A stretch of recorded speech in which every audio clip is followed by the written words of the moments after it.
What's up guys, this is VoiceBread66 aka CSIMC, and today I'm going to be teaching you how to do an OOC5 to 5C dimension error. So what you want to do is you want to pull 9 root 9 common square root 3.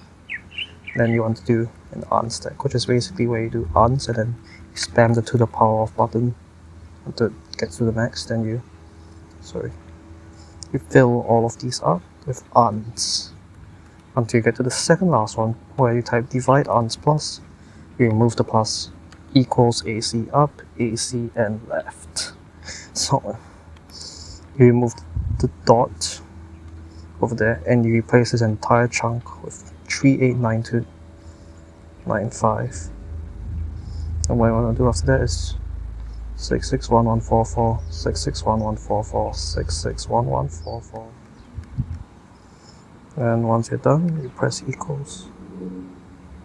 And there you go. Anyway, thank you guys so much for watching. Like, share, and subscribe for more.